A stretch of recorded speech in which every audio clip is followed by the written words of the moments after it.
Section 1. You will hear a woman who works in a furniture store taking a telephone order from a man. First, you have some time to look at questions 1 to 5. Pause the recording for 30 seconds.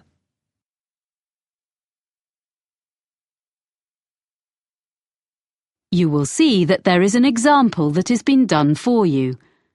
On this occasion only, the conversation relating to this will be played first. Good afternoon, Megaquip. This is Sally speaking. How may I help you? Oh, hello. I'd like to order some items from your catalogue. Yes, are you an existing customer? No, I've only just moved here from South Africa, but I picked up your winter catalogue in the city centre yesterday. Fine. The winter catalogue is our current one. As you're a new customer, I need to take a few details from you. The customer is using the winter catalogue, so winter has been written in the space. Now we shall begin. You should answer the questions as you listen, because you will not hear the recording a second time. Listen carefully and answer questions 1 to 5. Good afternoon, Megaquip. This is Sally speaking. How may I help you? Oh, hello. I'd like to order some items from your catalogue. Yes, are you an existing customer?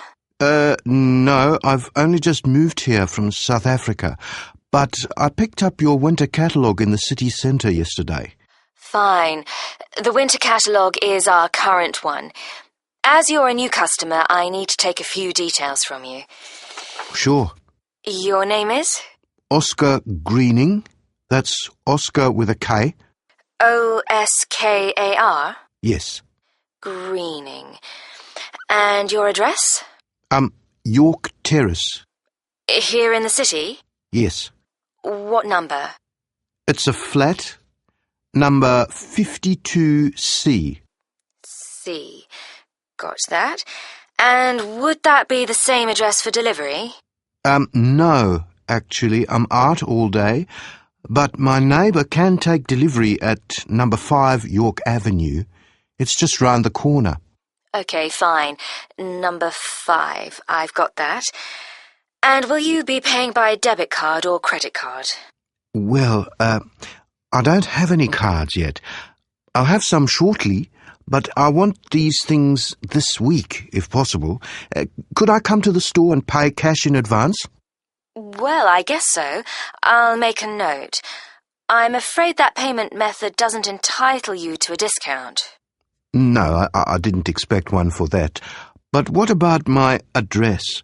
It says on the cover of the catalogue... Oh, yes, you're right.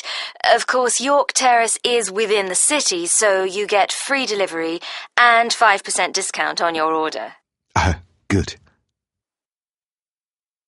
Before you hear the rest of the conversation, you have some time to look at questions 6 to 10. Pause the recording for 30 seconds.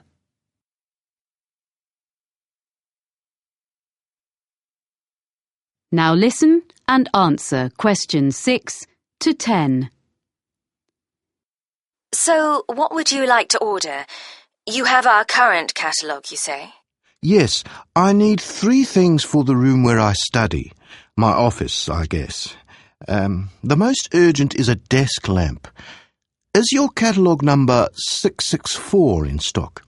664? That's, not home office. It's in the living section of the catalogue. It is. I want a small one that clips onto the edge of the desk. Yes, no problem. In which colour? I'd like the greyish-coloured one, please. Oh, you mean the shade we call slate. Yes, it's a nice colour. And I wondered, could I get that when I come in to pay, rather than waiting for delivery? I really need to be able to read at night, and the lights in this flat are useless. Yes, I'm sure that'll be okay. I'll note down that customer will collect. What else did you want? Well, I need a chair which gives good support when I'm using my computer. I saw one in your home office section and I think it would suit me. It's on page 45, item number 129. Yes. And it's fully adjustable, isn't it? Let me see. Height, yes. Back, yes. I'm not sure about the arms, though. Oh, that could be a problem. I'm very tall. What about 131 on the same page? That has adjustable arms, seat, everything. But can I get that in the same colour? I mean, the green, like the one it shows. Oh, they all come in the full range of colours. OK. So I'll go for 131 in green then. I think you'll like that. My brother's very tall and he uses one. We can make sure there's one on the delivery van to you early next week. Oh, good. Thanks. And so, lastly, I need a filing cabinet for my documents. A little filing cabinet with 2 drawers. OK, 2 drawers.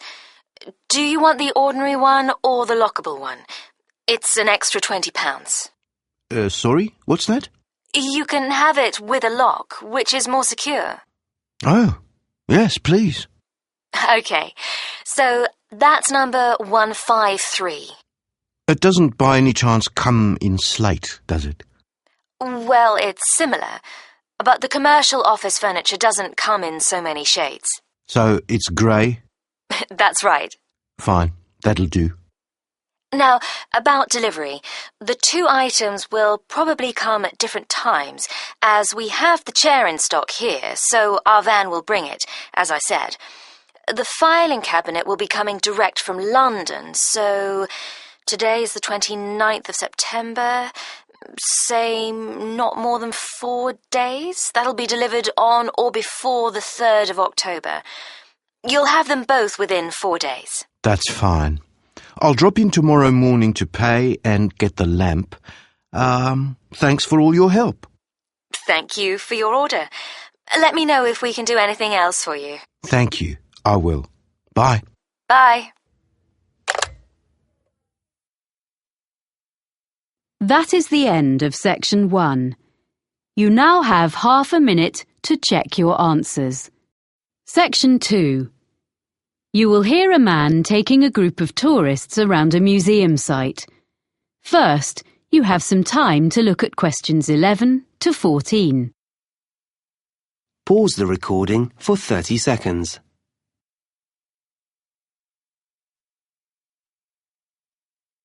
Now listen carefully and answer questions 11 to 14.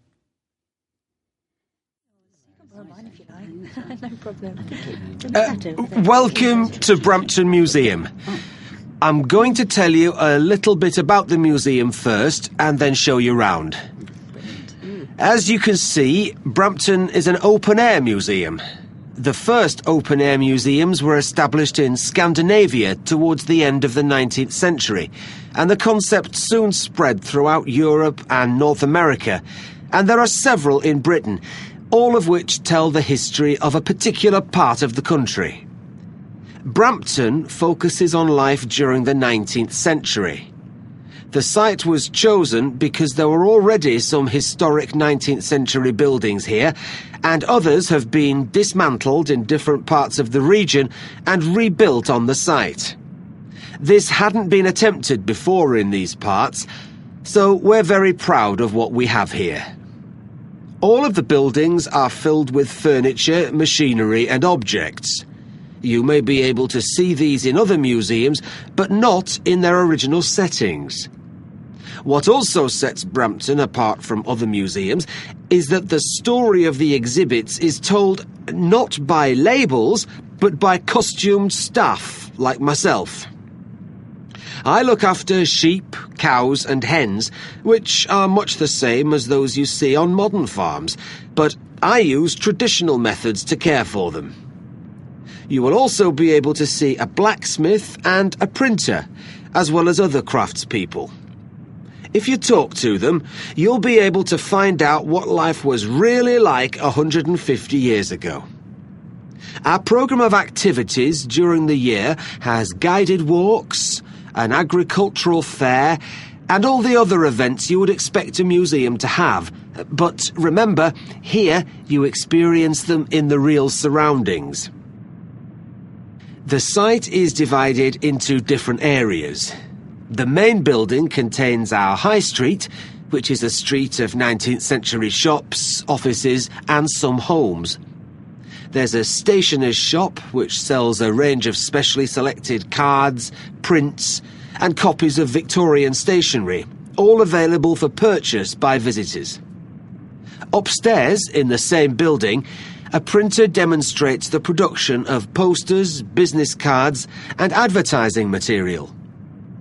Across the street from the stationer's is a clothes shop, and there's a baker's where you can watch a demonstration of someone making bread, cakes and pastries. We also have a sweet shop, which has old-fashioned sweets for sale. Vintage trams travel along from one end of the street to the other, carrying visitors on their journey into the past. We will also be visiting the farm and taking a ride on a steam train. Of course, the main form of transport in those days was the horse, and you can watch horses being exercised in the old stables. This part of Britain was famous for coal mining, and on the site we have part of a mine which opened in 1860 and was worked for over 100 years before closing in 1963. Visitors can put on a hard hat and take a guided tour underground to see how coal was worked and to experience the working conditions in the early 1900s. Before you hear the rest of the talk, you have some time to look at questions 15 to 20. Pause the recording for 30 seconds.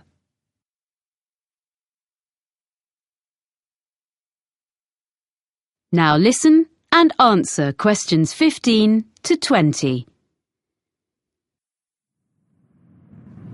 Now, if you'd like to look at your map, we'll begin our tour. The site is a bit like a circle, with the railway going round the edge. You can see where we are now by the entrance, and we're going to start by walking to the High Street.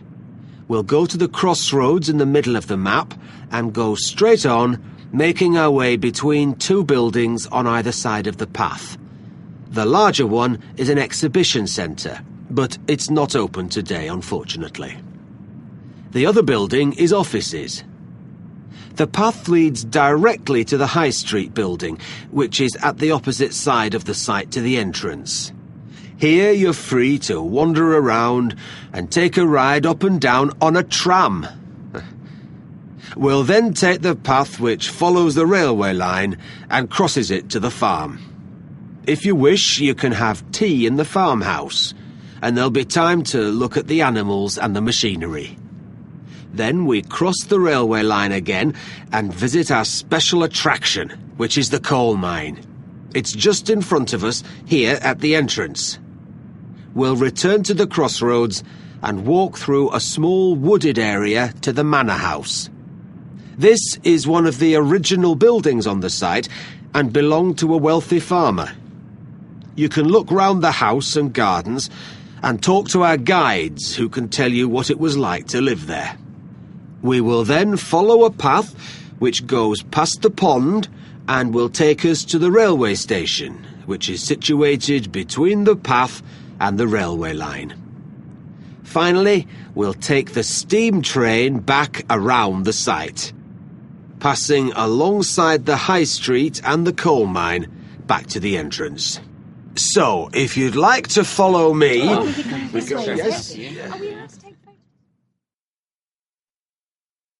That is the end of section 2. You now have half a minute to check your answers.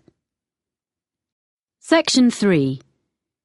You will hear a conversation between Cressida, a student of journalism, and her tutor, Dr. Erskine, about a work placement that she has recently done. First, you have some time to look at questions 21 to 26.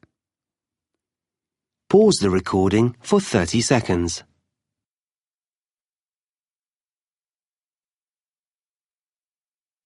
Now listen carefully and answer questions 21 to 26. Well, Cressida, that was an interesting presentation you gave yesterday on your placement at the TV News Centre. Thank you, Dr. Erskine. I did work hard on it. Yes, and you did entertain the class. They enjoyed your humour, but you informed them too. But I felt there was a bit of a backstory. You know, something you weren't telling us. So how was it really? Yeah, well, I learned a lot, as I said. But I think some of the lessons weren't ones I wanted to share with the whole group. I mean, my expectations about what it would be like were too high. I'd been fantasizing a bit about what I'd be doing. I mean, it all worked out okay in the end. But I got off to a bad start. Yes, I heard something similar from the producer, Ainsley Webb, who assessed your performance. He was quite negative about some of the things you did and your initial attitude, I'm afraid. Would you like to give me your version? I didn't prepare properly is the main thing. On my first morning, I hadn't checked my commuting route properly. And I didn't notice that it says the buses don't start till 6. I had to run all the way to the studio, but I was still late, and I looked a mess. Well, better at this stage of your career than later. To be honest, I made the same kind of mistakes when I was your age. But anyway, as I say, I think the presentation yesterday went extremely well, and I will bear that in mind when I grade your work experience overall. Thank you for being so understanding. Right. Now, have you completed your diary of what you did there? Professor Jenkins hasn't received it, he says. Yes, I have finished it, but I wanted to just tidy it up a bit. Some of it was written in a bit of a hurry. I'll email it to him this afternoon. OK, but I'm afraid he says this will have to be the last time you submit late. Journalism is all about deadlines, and if you can't manage them on your course, he can't give you a diploma saying you're competent, can he? Oh, yes, I'll do it straight after this. I didn't realise. Well, he can be a bit abrupt if he's kept waiting. It's the one thing he really doesn't like. Ooh. I'm sure everything is going to be fine. You're getting very good grades on your work, so as long as you remember that. Yes. Now, did you manage okay generally, do you think? Yeah, okay, I think. Well, it took a while to get to grips with all the equipment. Some of it was quite old, not as fast as what we have here in college, and at first I kept thinking it was my fault. I wasn't pressing the right buttons or something. The thing was, none of the TV centre staff asked me if I wanted instructions. If I asked them how to do some particular operation, they were perfectly civil and would show me, and even say thank you for what I did do. But I felt awkward to keep asking. Before you hear the rest of the conversation, you have some time to look at questions 27 to 30. Pause the recording for 30 seconds.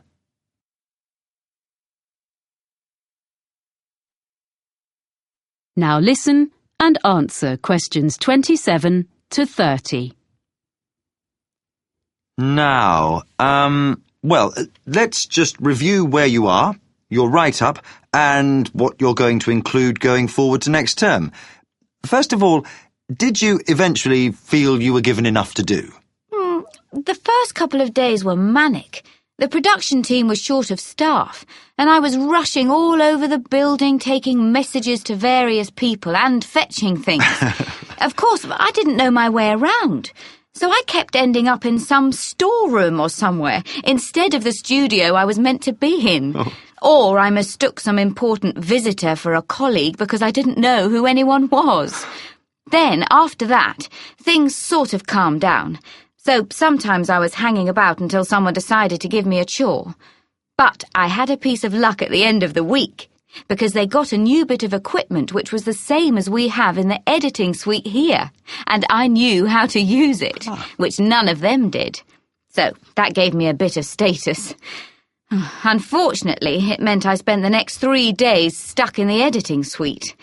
But by the end, I'd shown I wasn't just a silly student. So then, when the senior reporter needed someone to go out with him when he went to interview a junior minister, I got to go along, because he knew I could handle the technical side. Well, that's good. Yes. Well, I know I need to learn from my mistakes. I mean, basically, I need to think more about forward planning. But on the other hand, I feel much more confident now. I did survive.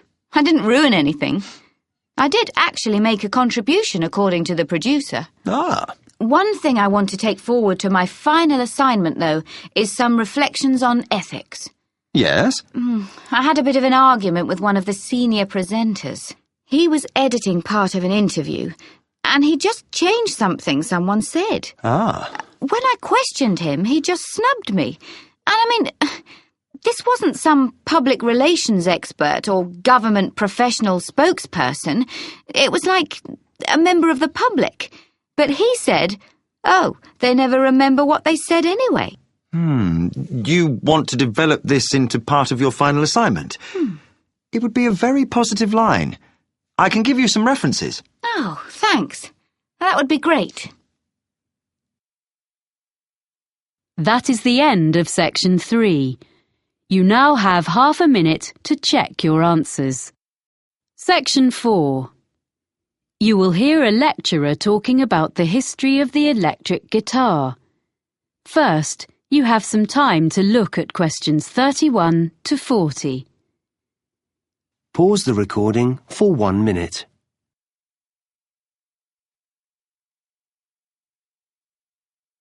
Now listen carefully and answer questions 31 to 40.